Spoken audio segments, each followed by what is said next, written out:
Friends, good morning. તો કાલના વ્લોગમાં મેં તમને મારી બેનનો આખો આણો બતાવ્યો હતો.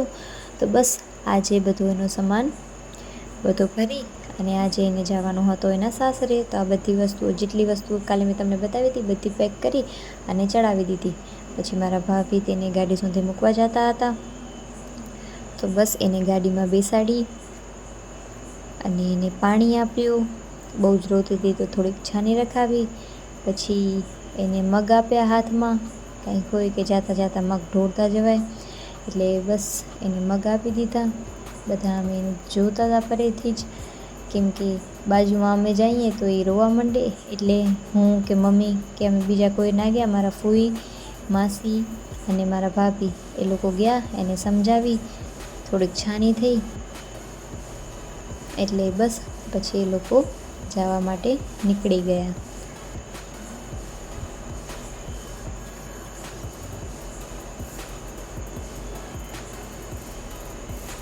પછી એ ગઈ અને પછી સાંજ થઈ તો ફૂલ વરસાદ ચાલુ થઈ ગયો.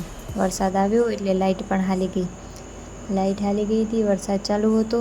તો મારા પપ્પાએ મને કીધું કે કોફી બનાવીએ. મમ્મી પપ્પાને કોફી પીવી હતી એટલે હું આવી કોફી બનાવવા માટે.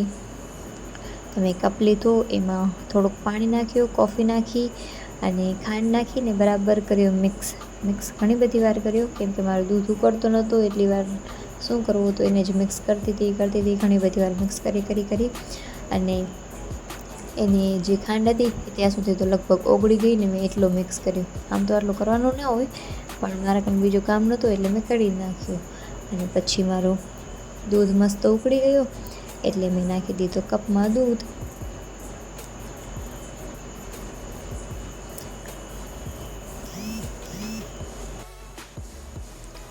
બસ દૂધ નાખી અને પાછું બરાબર મિક્સ કરી નાખ્યું એટલે કોફીનો મસ્ત કલર આવી જાય.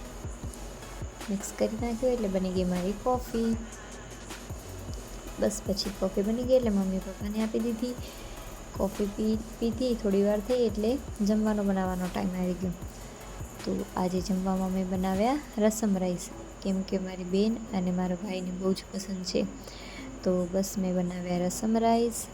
તો હું ખાવાનું બનાવતી હતી એટલે મમ્મીએ કીધું હાલ આજે બીજ છે તો ચંદ્રના દર્શન કરી લે.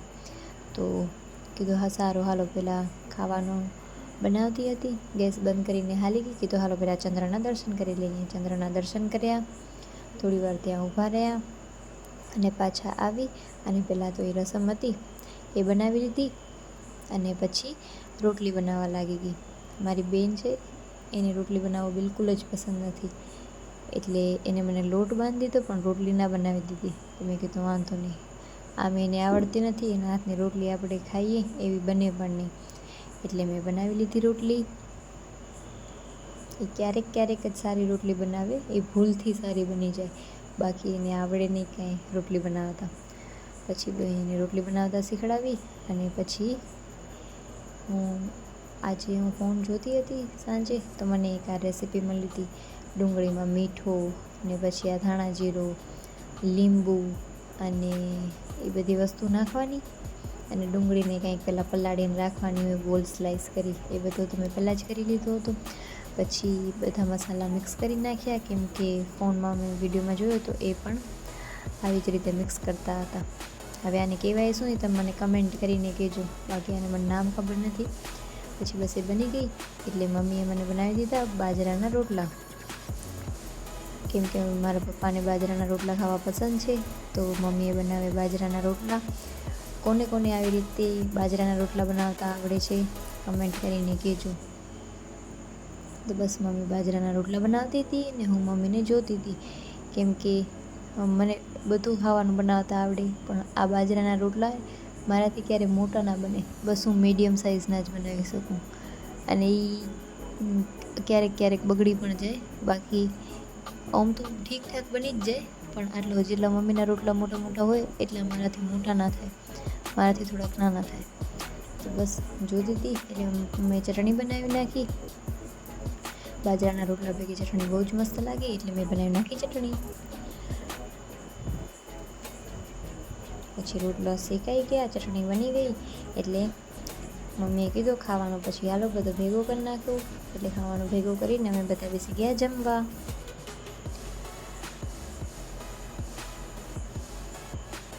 આ બધાની આદતમાંથી એક મારા ભાઈની ને એક મારી આદત એવી છે કે ખાતા ખાતા બોલવાની. બાકી તો બધા શાંત બેઠા હોય, કોઈને પસંદ નથી બોલવું. પછી બસ અમે જમીને ઊભા થયા તો પપ્પાએ બાઇક અંદર નાખવાનું કીધું. તો આ બે જણીને મસ્તી કાંક ને કાંક સૂર્ય નહીં એવું તો બને જ નહીં, તો આ બે કરવા લાગી મસ્તી.